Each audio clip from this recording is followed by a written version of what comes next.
Hey there, friends. So I'm wrestling with a particular conundrum today, one that has definitely got me a little bit in my feels that I want to share with you all. Namely, the gap between what we want to see happen and what we're capable of making happen. Drex here from Drex Factor Poi, sharing with you the love of poi spinning and flow arts to benefit your body and brain. And today we're going to get into that brain side of things a little bit. But before we dive in, I just want to give a quick shout out to the friends of the channel. Big thanks to Dark Monk, Fire Mecha, Flow Fests, Flow Toys, Juggling Calling, Pyroterra Light Toys, Spinballs, and Ultra Poi for helping to make the videos on this channel possible. You can learn more about all these amazing businesses and what they're doing to support flow artists like yourself by checking out the links that I've got down in the description of this video. And special thanks to non-business friends of the channel, Johnny Howard, Lane Machinsky, and Becca Bekkonen. Thank you all so very much for your support for my work and my mission. All right, so I have a mission for the day, and it involves going down to the local dance studio. So come walk with me while I explain what's going on. So, context. I've been working on a poi dance piece for really the last 2.5 months. There's an idea that came to me about midway through June that I wanted to see if I could capture with playing around with movements. And I started working on it. And it has become kind of a glaring reminder to me that sometimes the gap between my ambitions and my abilities is a lot greater than I wish it were. So I imagine that it will surprise nobody to discover that one of the big goals for me as an artist for the past few years has been to incorporate more dance and storytelling into my work. I do those monthly flow videos. I have been doing a series talking about the structure of how we look at poi dance and performance. And that is a thing that has been an open and active project for me for a while now. And I can see in my head the thing that I want this to be. I can see in my head what I think we're capable of. But taking it out of my head and actually making it a physical and real thing, that is quite challenging. Not the least of which because my own abilities as a dancer are quite limited. I got into it pretty late in life, and at 6 feet tall, I'm kind of above the size that usually that works out for. So honestly, how I started this process off is I was just walking around one day, kind of deep in my feels about something that had happened back in June.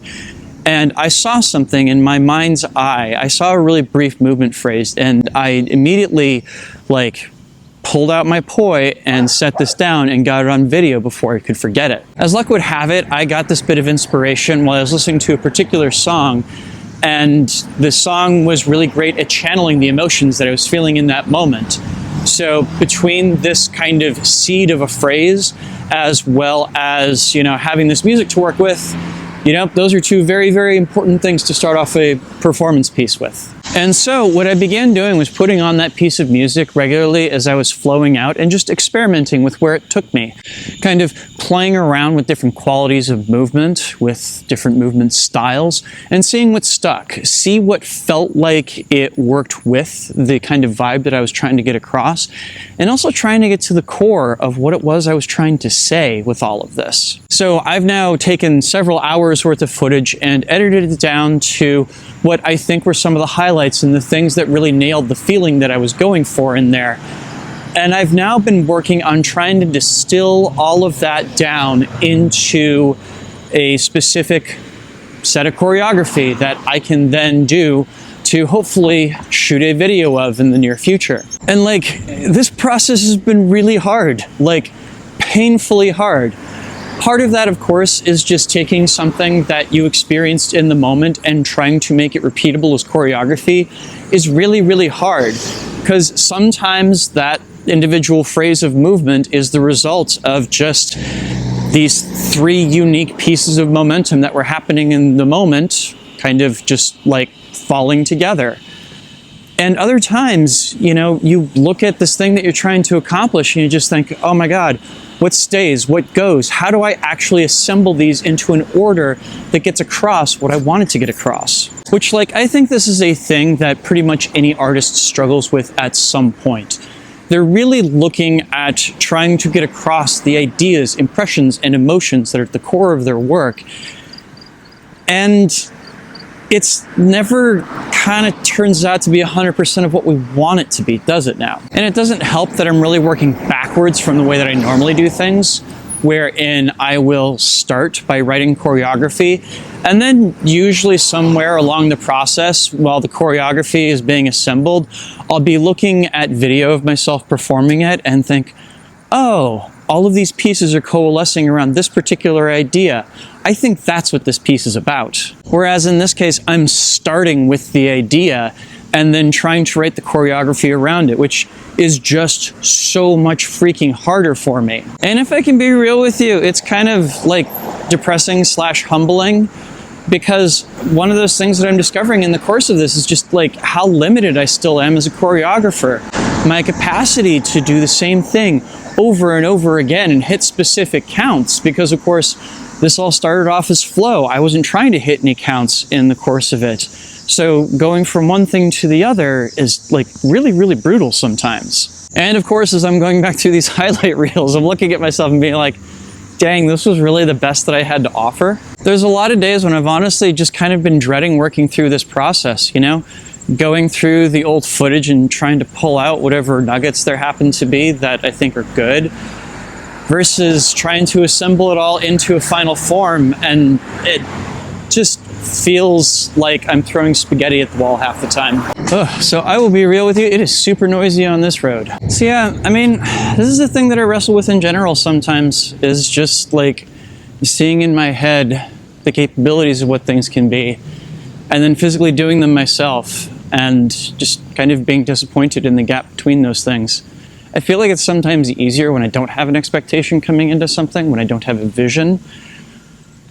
But I do this time, and yeah, navigating that gap can be kind of disheartening. But here I am at the dance studio. I have it reserved for the next hour. I have, at least in theory, a plan of what I want to accomplish in that hour. So let's see how it goes.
Okay, well, today went better than expected. I don't have the entire song choreographed, but I'm probably like 2/3 of the way-ish through it.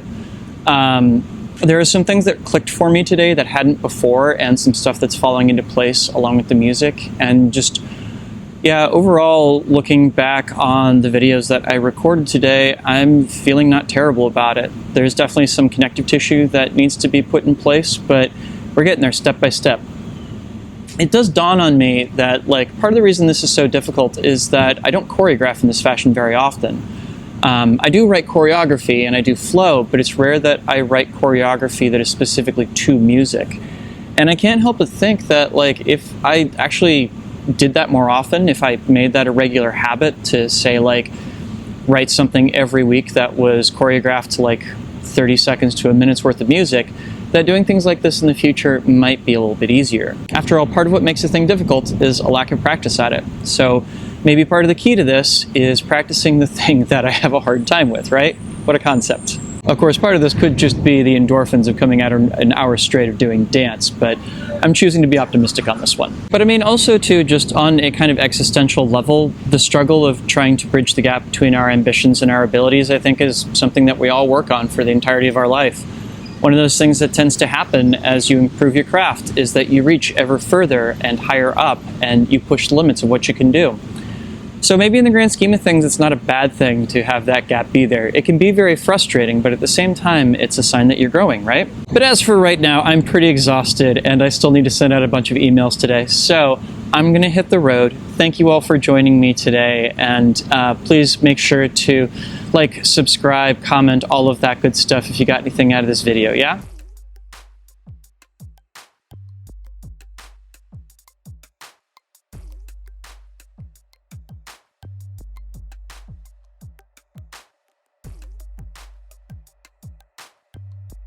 This video would not have been possible if it were not for the kind support of all of these nice people right here. These are my Flow patrons over on Patreon, and they, along with the people listed down in the description, help to make this video and all the videos on my channel possible. Thank you one and all for your support. If you out there watching are not currently a member and you'd like to become one, you can do so by heading on over to patreon.com/DrexFactorPoi and sign up. You can do that at the link down in the description or the card that just popped up if you are watching on YouTube. There you can get access to a whole host of awesome rewards, and even better, you'll be helping me out in my mission to bring poi spinning and flow arts to the wider world. So go check that out, please and thank you. If you dug this video, I will leave a link to a playlist of other vlogs like it down in the description, as well as up on screen if you're watching on YouTube. Also, the YouTube algorithm thinks that you'll like this top video based upon your past viewing habits, so maybe give that a shot too. Thank you so much for watching this video and coming through with me in my hour of despair and doubt and seeing me through to the other side. I will see y'all with a new video on Wednesday. Peace.